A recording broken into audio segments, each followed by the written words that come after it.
Welcome to the 7th edition of the Transformational Leaders Edge podcast series. My name is Gorden, Simango, a graduate in the Doctor of Transformational Leadership program at Buck Graduate University with honors in the Organizational Transformational track.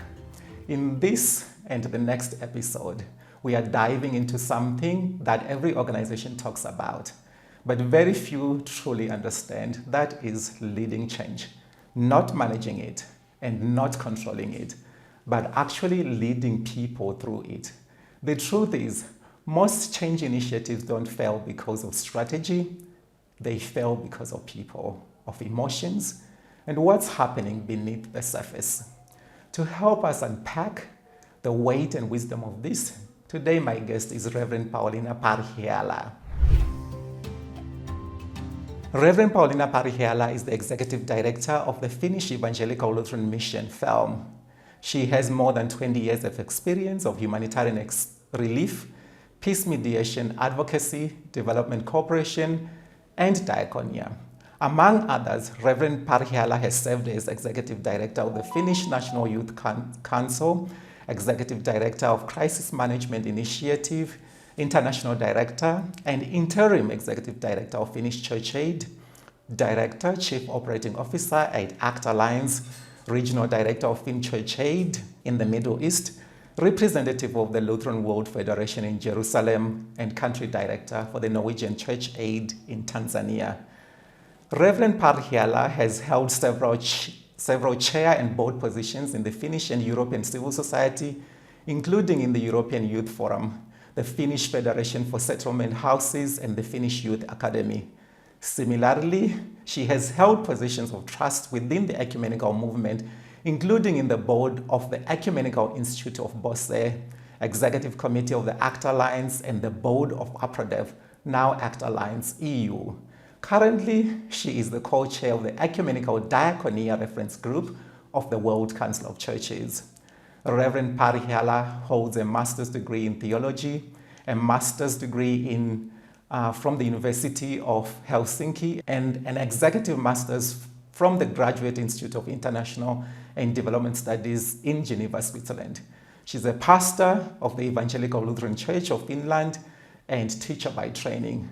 Reverend Parhiala is a doctoral student at the University of Helsinki and is married with children. Actually, she's joining us from Helsinki in Finland. Reverend Paulina, welcome. Thank you, Gordon. Good to be with you. And let's just dive into it, Reverend Parhiala. How do you define change management leadership? And in your experience, what is the fundamental shift that separates it from traditional administrative management? Thanks, Gordon, for that question, and feel free to call me Paulina, as we are colleagues and friends from a very long time. It's a very good question, actually, because I think that sort of traditionally management focuses on things like structures and processes, plans, implementation, and when you look at the change process, it's really about leading people through a process where they really need to almost learn a new identity. At least they need to absorb new reality and new expectations. So I feel that people are not just adapting to new procedures. It's far bigger, and the leader's task in the process of change is really to help to create clarity without pretending to have complete certainty in a way. The goal of the leader is not control, but to collectively create capacity so that the community can move forward. And I think that that's kind of like my main sort of takeaway on what change leadership or change management leadership really is. It is about leaders stopping to try to control the future, but it is about them finding ways to help people to create the future together. Of course, in the midst of a change process, it's not always that easy because, the leaders are not just leading the experience of the people who are going through the change, but there are also many other considerations to make, including financial, structural, maybe there are significant internal or external risks to be navigated, just to mention a few. But for an employee and for the community of people who are living through the change, of course, the emotional part is really significant. So the leader who is supporting the community in a change process needs to really take those emotions into consideration. During the change process, we often fall into or leaders often fall into the autopilot trap, right? So relying on past habits, past experiences, because they are safe. This is what we know, right? Because we have been there.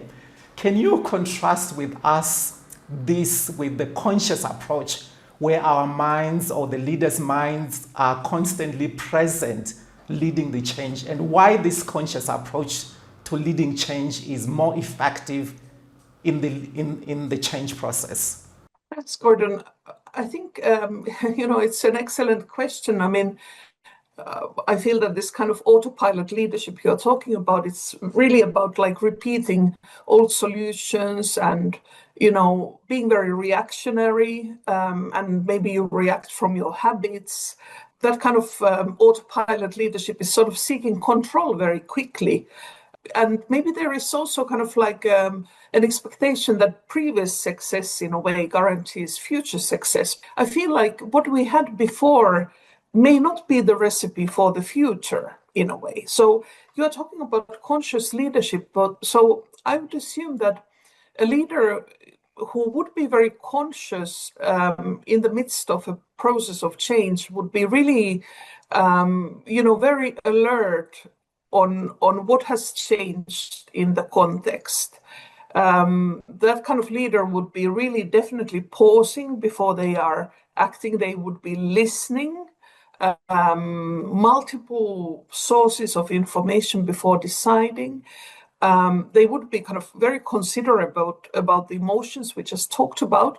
And that kind of leader would be kind of adaptive in their leadership method. So they would be kind of like moving forward, they would be listening and very alert on the context, adapting if needed, then yet again moving forward, etc. So I feel that such conscious leadership would be very dialogical in a way. It would be seeking information from various sources, and it would be kind of dynamic and trying to take the changes they see in the context into consideration. Oh, thank you very, very much for that. And I hear you saying that we need to be alert of the change process that we are leading, just like keeping our fingers on the pulse. And, Gordon, I think it's, we are all taught, and somehow even the mental sort of structures which we have learned are looking for certainty. And at this moment, I feel that there is so many disruptions and changes and tensions that it is almost impossible to look for certainty. Perhaps we should be looking for curiosity rather. So, if we start to think about leadership from the position of control, I think we fail. I think the starting point should be learning, and then maybe we are able to kind of read the signs of the time and kind of like be very adaptive and agile with our leadership. And I think that if there is this kind of psychological safety in the working community as well, even hard things are easier to deal with if we kind of like take them from the perspective, as much as we can, from the perspective of collective learning rather than trying to be very controlling and kind of stagnant and structural. I'm not saying it's easy, but I definitely feel that certainty is being or needs to be replaced with curiosity. That's very, very important for us to replace certainty with curiosity. And if we don't have this, like you're saying, that drains the psychological safety of those that we are leading through the change process. And as a result, that would lead into resistance. And oftentimes resistance is treated as a bug in the system to be debugged or pushed back, right? Or pushed aside.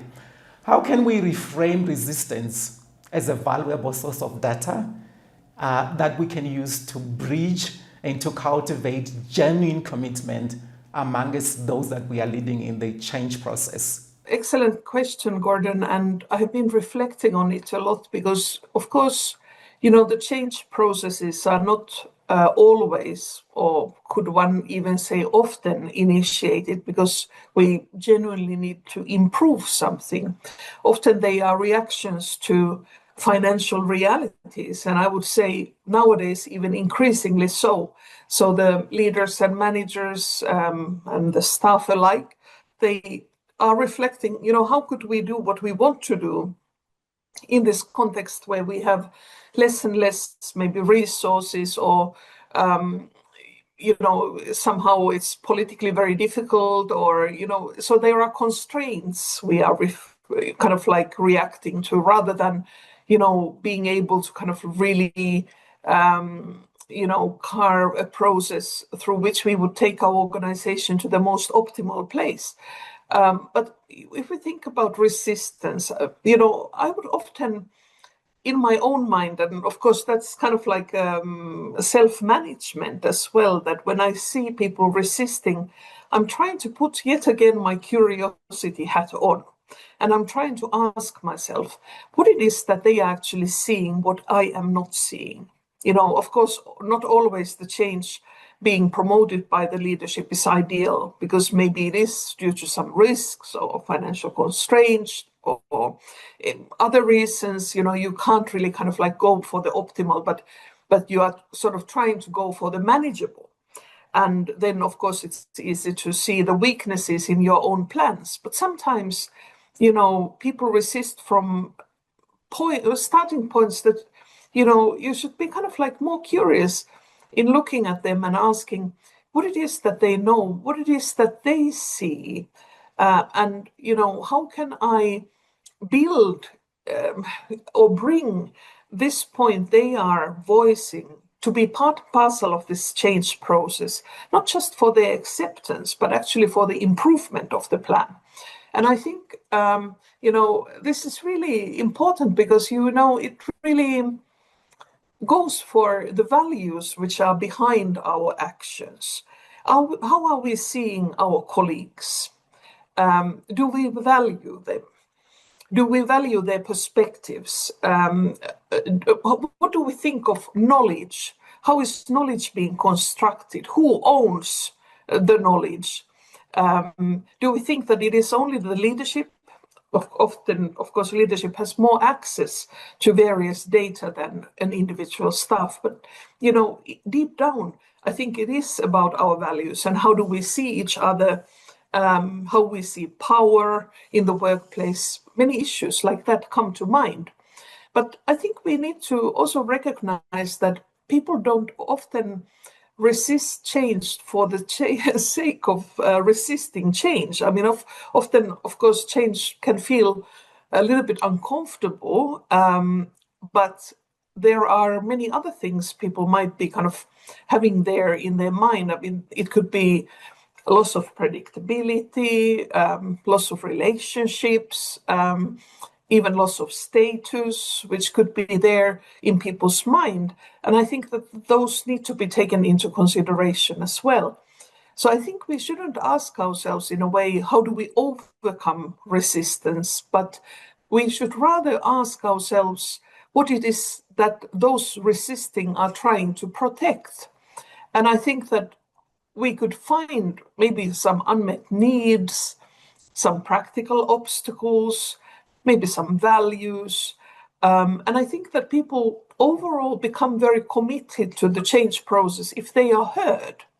So in that sense as well, I think it makes a lot of sense to listen to all in the process of change, but particularly be very curious about those who are resisting and trying to find out what it is that they are resisting, and particularly why. I liked it when you said that a leader is actually dealing with constraints in the environment. but also constraints maybe within the leader themselves. And so, as a leader, are we even seeing the people in the change process that we are leading? Do we even value them? Do we even see them? Or are they just mere cogs in the wheel? They just have to take what the process is just bringing to them. And here we are also really looking at our ego and maybe the fear that we have in terms of us wanting to control the change process. And so we have this force of ego and maybe the force of fear. And how do these two forces secretly dictate the failure or the success of an organizational change process? Reverend Paulina. Thanks, Gordon. I think, leaders might be quite frightened themselves as well in the process of change. And they may need a lot of energy to try to hide their own fear, and sometimes seeking to over control or to micromanage or avoiding things or being very defensive. Those could be kind of like the ways of the leader to try to kind of like cover that very understandable fear or concern they would be feeling themselves. And I think that there could be kind of like causes like needing to appear very strong, or needing to be right, which I think we should be kind of like very much studying in ourselves. And I think that these kinds of behaviors, they are actually very harmful for a leader because they are actually reducing their capacity to learn. And I think change is a huge learning process. It's a huge learning opportunity. And particularly for the leader, him or herself, it's also a great opportunity to learn about our own behaviors and those mechanisms in working life, which we need to understand in order to navigate in this uncertainty. So I think it would be really helpful if the leader would kind of let go of this kind of need to be in complete control. And I think that would help the leader to create a more constructive emotional climate. Of course, I know that it's not just the leader's behavior which is impacting the emotional climate. It is all of us in the working community who contribute to that. But I think the leader has a big role in kind of ensuring that there is that psychological safety we talked about earlier. The focus is more on hope than fear. There is space for sharing fears rather than hiding them, and that we collectively kind of accept a certain uncertainty. I think the greatest leadership danger in a way is not uncertainty. I think it is pretending certainty where there is none. And I think it is actually okay to say that as a leader, I don't have all the answers. It's actually more honest. And I think people would value that as well, because then, of course, that can be invitational. You can say, let's try to explore that together. And that also gives agency to people in the process of change. And I think that if you have that kind of sense of agency, you are also less likely to be very fearful of it, because you can actually see that, okay, there are some things we can't change or influence, but other things we can influence ourselves. And that's energizing. That gives you agency. And I think that that would be, doing good to the entire community, including the leader. I like it when you say that leaders don't have all the answers. I mean, we might want to have all the answers, but the truth of the matter is that we just don't have all the answers. And we need to accept a certain level of uncertainty, like you say, just because also we don't have all the answers. And we just need to let go. We need to understand a bit of ourselves and learn a bit of ourselves, just to let go and to release that ego and maybe the fear that we have of things going wrong because we just don't have all the answers. And just to move on, Reverend Parihala, for high achievers who have built their entire identity on doing and producing results, how does one begin to have an internal shift towards leading from a consciousness, awareness, rather than a survival-based ego? Yeah, that's a very good question, Gordon, and something I have worked on myself quite a bit on because, I have been very much, focused in my last 20, 30 years in management and leadership. I have been very much focused on kind of delivering results and impact, trying to solve problems, wanted to move fast, not to waste resources or time. And, I have been, individually even, I've been working very, very hard. And I think I have come to appreciate that the most impactful change processes I have been part and parcel of, they have really been about changing the culture. It hasn't been so much about individual actions or deliveries or, impacts. It has been, those changes which will help the organization to kind of like grow in directions where in long term it can probably be more impactful, and in long term it can achieve the results it wants to achieve. And there, I think when I'm reflecting on the role of the leader, it's less about delivering and solving and fixing. It's far more about how you, in a way, show up as a leader. Do people feel safe around you? It's not so much focused on your leadership, my leadership, but it is about the growth of others around the leaders. So I think that is those are the kinds of things I would be kind of like focusing more now after this journey of some decades in leadership. It has taken me some time to understand it, but I think it is really less about doing, and it's more about this issue of how are you present and how people feel around you, and are you able to help people to grow into their own measurement. I get it when you say that it's also about how you show up as a leader, right? And how you assert yourself. I mean, how do people feel safe even around you? And like you're saying, do people feel that they can grow around you? And their psychological safety as well there.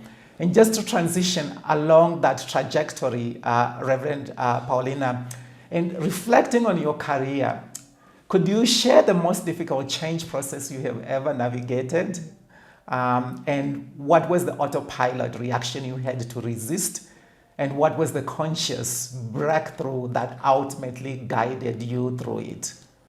Thanks for that question. I have been often in processes where you either create something new or you reform something old to be more fit for purpose for what we need at the moment and in the future. But I think I would just like to share just very individual story of my own behavior, because I think what has been kind of like the hardest to me is that, sometimes no matter how hard you try, it may still not work out.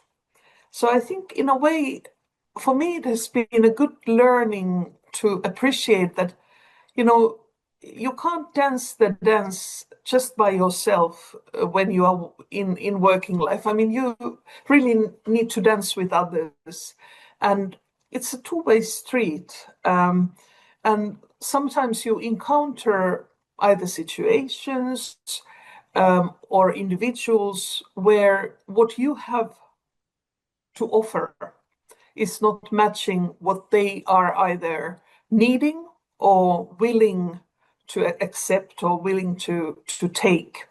And I think in a way, because I'm not very big in giving up, I'm often thinking, okay, if this way doesn't work, can we think about alternatives B, C, D, etc. I'm kind of quite industrious in, trying to find a way forward. But what I have learned is that sometimes it's also wise to step back and give up, and to say that, okay, maybe I wasn't the right person, maybe it wasn't the right time, maybe somebody else is better fit, maybe it needs 5 more years before it matures. So I think it is sometimes wise to also give up. And I don't think it necessarily needs to be a big sort of like, I don't know, disappointment, or I think can be just also a very rational process, even though, of course, you would need to deal with the emotions linked to it, maybe grief, disappointment, feeling of shame. I wasn't able to do it, those kinds of things. But I think sometimes it's wise to give up.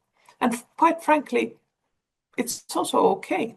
Very, very practical. And I like it when you say that when you're leading, you have to dance with others. And when you say that it's a two-way street, that's what it is. You are not just there in isolation, and you need to realize that there are others, there are people that you're leading, and you need to dance with them as well. And I think there towards the end, when you're talking about reflective leadership in terms of what worked, what's going on well, what should I do, those moments of pauses and just reflecting and just being authentic to oneself as a leader, it's critical and very important. Many nuggets you actually shared, I can't summarize them. It's really like leadership is always taking place in a certain context. It's not, you can't kind of like de-link it from the context. So all the contextual ingredients impact to the ability of the leader to help the organization to move from where it is to its future in a way. And sometimes, maybe some of the ingredients which are there in the pot, regardless of how hard and even how wisely you try yourself, it's just not a match.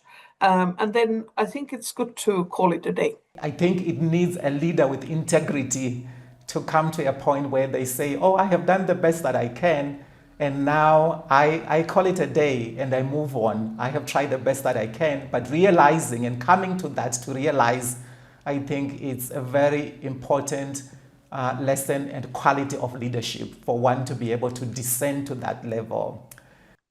And leadership is also situational because, of course, we are now in this situation of constant disruptions and needing to kind of like move very quickly from one place to another. But I think overall, it's not just about change. So, you may also need different qualities of leadership. What I have learned is that, some leaders are better in those processes of change. Others are really thriving when they are to kind of like ensure that there is a consistent quality in the performance of the organization. So it's another phase in the life of the organization as well. So I think it's a good self-reflective journey for a leader to try to reflect, like, what are those qualities you have as a leader, and whether you are more excelling in a particular phase than another, and then try, because sometimes it's really kind of sad stories when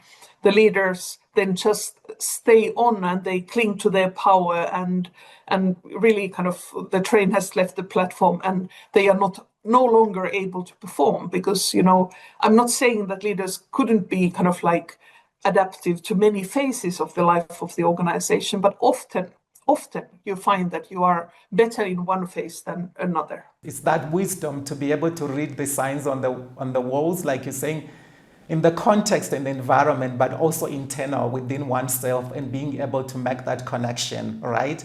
And being able then to say, oh, yeah, maybe it's time for me to leave now.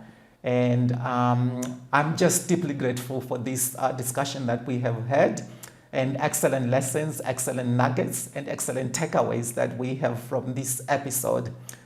Just to our viewers, if you found this discussion today valuable, please like, subscribe, and share. Subscribing is the best way for you never to miss the next of our Transformational Leaders insights. If you are interested in an organizational assessment or developing systems in relation to the issues we discuss here, feel free to write to findingexcellenceehp@yahoo.com. I am Gorden Simango, and thank you for listening.